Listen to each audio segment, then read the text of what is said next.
Hello, this is an introduction to my video on installing a DCC decoder into a brass Sunset B&O Q4b Mikado in O scale.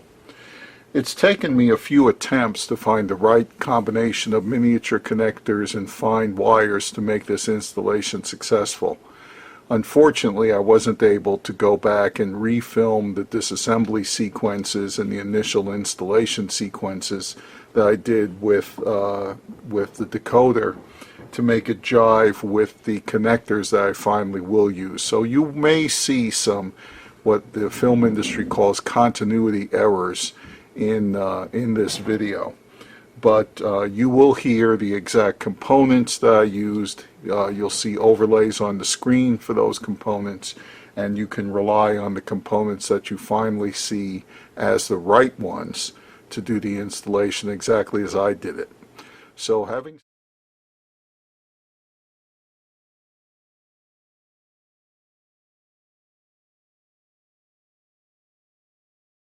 let's talk about wire for a moment.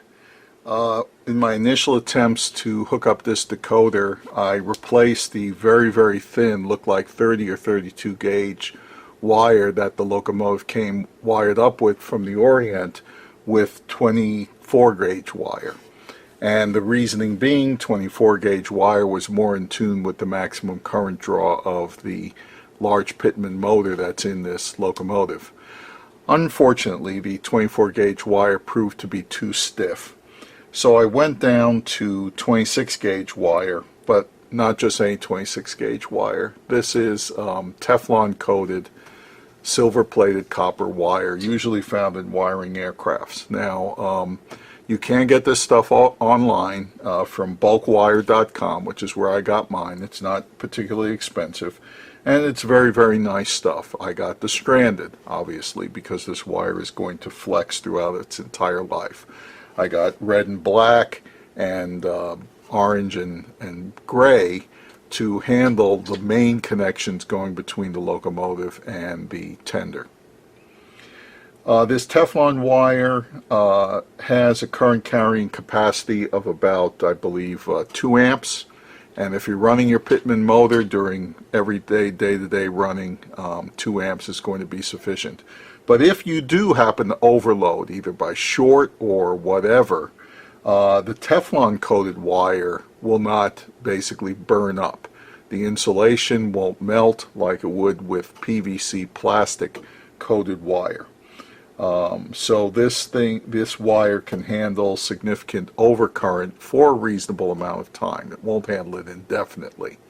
It's very high temperature. So Teflon or another high temperature insulation called Tefzel, that's Tefzel, is the type of wire to get. Working with this wire is a little bit difficult.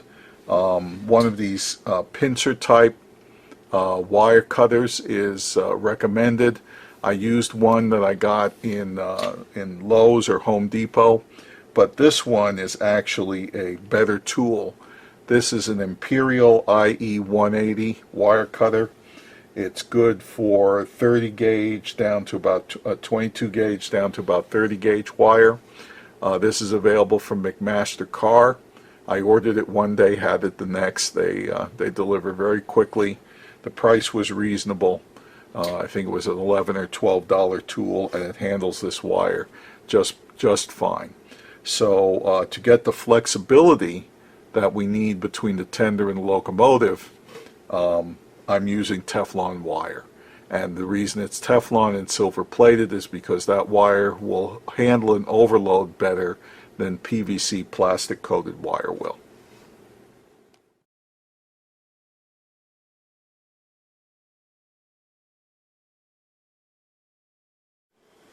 Okay, today we're going to start a reasonably ambitious project in that we're going to install a DCC decoder into a brass steam locomotive. Brass steam locomotive we're going to install this into is a Sunset third rail B&O Q4b Mikado. Now I have only the tender here on my workbench right now because I don't have the room to have both the Loco and the tender, and I'm going to start this installation in the tender. We're going to use some fairly common tools that everybody has around: the wire cutter, diagonal cutters. miniature Phillips head screwdriver, tweezers, solder, and over here to the left I have my soldering iron perking away. In addition, to facilitate the installation, I have a number of connectors here that will replace the 2-pin connector between the locomotive and the tender that comes with the Sunset locomotive. The decoder we're going to use for this installation is a Digitrax DG583AR. Now, as you can see here, this is a G-scale decoder. It's designed, and it has pins on the back of the unit to plug into an Aristocraft locomotive. This is also available in a version with a socket that will allow you just to attach wires with screws. In the instructions, however, for this Aristocraft decoder, they give you a mapping so that you can install wires and use this like any other decoder with wires attached. So you have from the black wire to the red wire. I have black, gray, yellow, blue, white, orange, and red, which I've installed off camera in preparation for making this video. So I got these at a very attractive price, and that's why I'm using them. So let's get the installation started. The Vanderbilt tender that comes with a B&O Q4b from Sunset has 4 tiny Phillips head screws. I'm pointing to one here that hold the bottom plate of the tender onto the cylindrical tank portion. So I've removed the 3 other screws. I'm going to remove this one. They come out fairly easily. I'm using a miniature Phillips head screwdriver. Nothing unique about this. The screw I've removed I'm putting into this film canister here. One thing you certainly don't want to do is lose screws that small. Once all the screws are out, you can separate the bottom of the tender from the cylindrical tank just like that. Now, off camera, I've cut away most of the wire attached to the bottom of the tender. That includes the plug that went to the locomotive. Now, notice that the plug has a red and a green wire. It is polarized, and the mating connector from the locomotive has a dot on it where you're supposed to connect the red dots together, as you can see there. The reason for this is that the headlight and marker lights and backup light on this locomotive are LEDs. So before you cut everything away, trace which LED lead was connected to the red wire and mark it with a piece of red tape, because you'll have to connect it in the proper polarity when we get to installing the decoder. That would include connecting all the positive LED leads to the blue wire coming out of the decoder. That's headlight positive. Okay, so we've cut the other wires away here, and these 2 wires were left. They're the wires leading to the trucks. The trucks on a steam locomotive tender, by convention, pick up the left-hand running rail. So these wires need to be stripped, soldered, and then soldered onto the black connector, black wire coming out of the decoder. And that's what we're going to do next. Now, I've soldered together the 2 wires in the tender, the 2 black wires from the left-hand running rail. The DCC color code for the left-hand running rail is black, so I have another small section of wire here. I could solder this directly to the black wire coming out of the decoder, but there's no shortage of room in an O-scale tender, so I'm going to put an additional length of wire on here, and if ever I have to cut the wire between the trucks and the decoder, I will cut this wire and not the wire attached to the decoder. So next step is to solder this wire onto the decoder and then put a piece of heat shrink tubing over it, which I didn't mention in the supplies needed to carry out this installation. Then once we've done all of that, we will test that we have good continuity from our left-hand running rail out through this wire. That's our next step. Now, this continuity check is not precisely necessary, but I don't want to get a potentially fragile model like a brass locomotive all reassembled and then find out that I have a bad connection somewhere. So I brought out my multimeter, old school multimeter so you can see the needle move. I've set it up for measuring continuity, and I'm going to test that now with the probes alone, and it works. So now I'm going to take my tender bottom here, going to put one probe on one of the left wheels, touch the wire I've just made, and you could see the needle move. Go to the other truck, test that I have continuity there. One final test that I'm not to the right wheels in any way, shape, or form. And now we'll move on to actually wiring this up to the decoder. And it's basically going to be soldering this wire to the black wire on the decoder, putting on some heat shrink. I'm going to do that off camera because I'm not going to bore you with my soldering skills as I did on my last installation video. Next, I'm going to hook up the backup light. We're going to take the negative lead to the LED. That is not the one that you put the red tape on when you disassembled and cut the wires away. This is going to hook up to the yellow wire on the decoder. Now this is just going to be a straight soldering job and insulating with heat shrink tubing. Then we're going to come back and do the positive lead, but at that point we have to talk about how we're going to get the same positive for the headlight up to the headlight in the locomotive.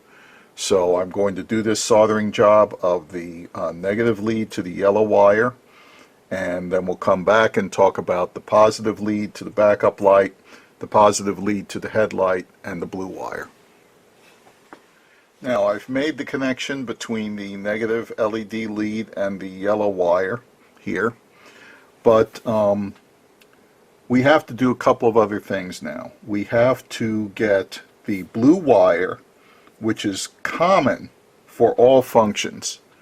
It's positive, but it's common to all functions. So all functions will go between the blue and some other color of wire. So that includes our headlight and backup light. So we need to connect the positive wire here in the tender for the backup light to the blue wire. But we'll also need to connect the blue wire to the positive LED lead in the locomotive.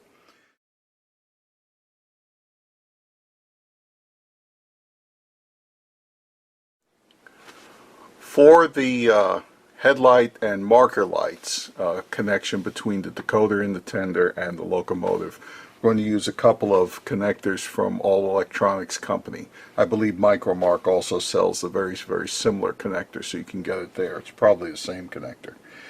This is the SBC, which is the connector, and the SBH, which is the header, but I'll double check those catalog numbers and put them in an overlay on the video. The SBC, the connector part here, if I can separate these, comes with wires attached. The header part, the female part, does not come with wires, and I finished this one off with 2 of the Teflon wires and heat shrink tubing. Now, as you can see, if I can turn these to the camera, these pins are protected even in the female part, and so therefore it doesn't really matter which way we insert them into the tender and the locomotive. There's no chance that these pins are going to short out into the rail or anything, but I believe I will use the connector part, the SBC, and put that into the tender. And to do that, I'm going to thread it through the opening on the front of the tender, like we've been doing with all of the wires.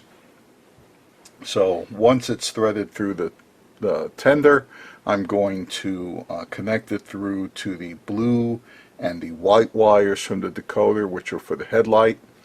And when we're done with that, we'll go on to the next step.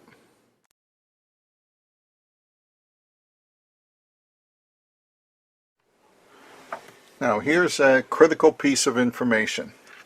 You're going to take this 2-wire connector and make sure before you do anything else you feed it through this opening in the front of the tender. If you don't do that, you're going to have to undo all your soldered connections and redo it, because this connector will not fit through that small opening. So first thing you do before you do any soldering is pass that through that opening.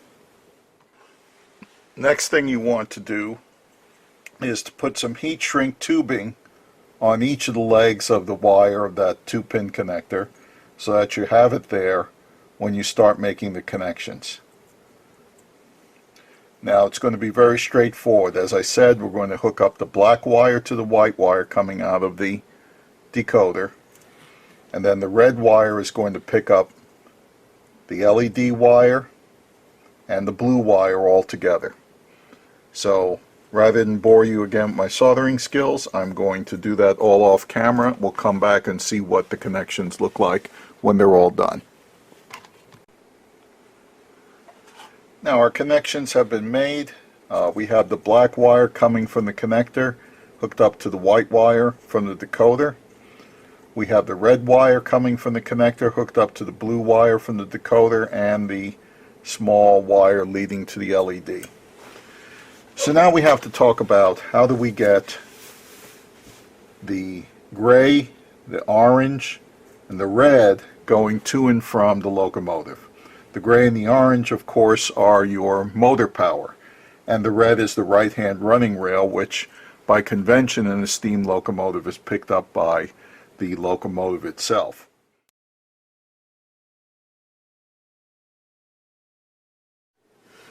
The connectors I finally wound up using are these two connectors from a company called Samtec, S-A-M-T-E-C. The socket, the female connector, is an SLW-130-01-L-S, and the male connector, the pins, are TLW-130-05-T-S. Now these connectors are 30 pins across. And the reason why I ordered such large connectors is because I can cut off the individual pins to whatever size I need, whether it be a 2, 3, 4, whatever. And it's probably easier to do it this way than to order a bunch of individual connectors of 2, 3, 4, 5 connectors, whatever, and not have the one that you need on hand when you need to do a connection job. Okay, so these are what I finally wound up using. Now I've cut off 4 pins and 4 sockets here to do the power from the motor to the decoder. Alright, you'll also notice that I've wired them up. Let me see if I can move some of this excess wire out of the way. I've wired them up with the orange and gray wires, that's motor power, separated by a pin.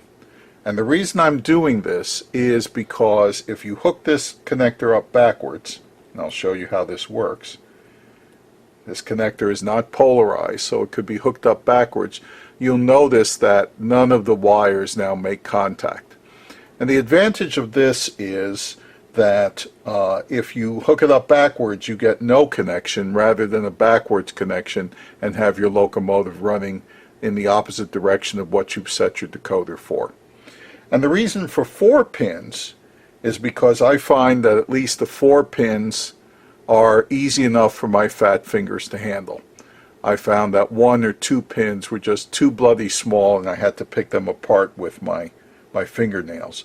I also don't fully engage the connector. I leave a little bit of gap between the male and the female connector so that I can always get my fingers in there and separate them. The extraction force, if you fully engage these, is a little bit high for my taste. So that's the connection for the motor power. Okay, now I've taken my connector for the motor power, the orange and gray wires on the 4-pin connector, and I'm going to thread them through this opening on the front of the tender here, back into the tender and back to the decoder. Then we're going to solder them up and connect them through. So this is a very simple operation. They go through that opening on the front of the tender. They get soldered to the orange and gray wires coming out of the decoder. Did I say simple? So the orange and gray wires get soldered to the orange and gray wires coming out of the decoder. I'm going to do that, and then we'll take our next step. Now for right-hand running rail power coming back from the locomotive to the decoder and the tender, I have come up with a again a 4-pin socket on this side, but I also have a 2-pin plug on this side. Were I to do it all over again, I'd have a 4-pin plug on this side, because again my fat hands need something to grab onto to plug this in and unplug it. I only have the red wire, so this is on its own dedicated connector. And the reason for that is I don't want to take a chance of cross wiring into the decoder motor output connectors. So this is a lone connector with one wire, which should make it easy to distinguish from the other connector with two. So on to our next step.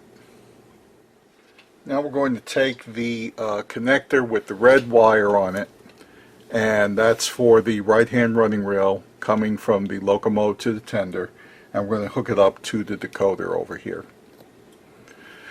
For the motor power, we have a socket coming out of the tender. For the right-hand running rail power, we will have the plug coming out of the tender. This prevents us from cross-wiring the motor power and the running rail power.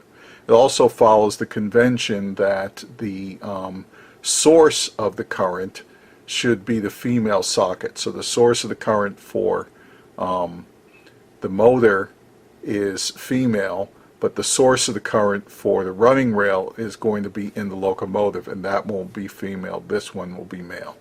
So just like in the other case, we're going to thread that connector through this opening in the front of the tender. Then we're going to hook it up to the red and the black, just the red wire here on the decoder. And I'm going to do that and solder it up, and we'll return after that.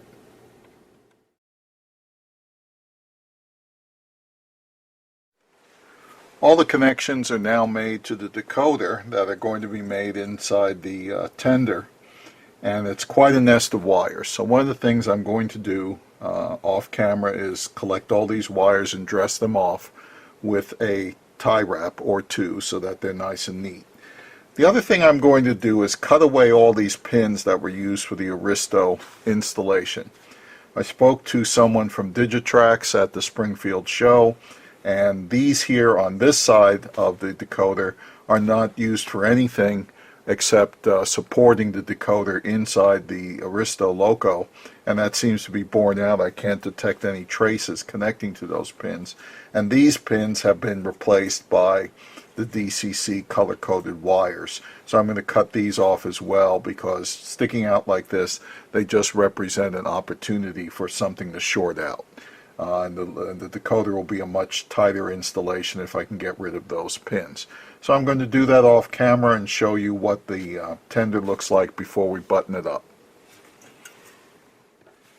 I've dressed all the wires with a tie wrap and tucked the excess wire under the decoder.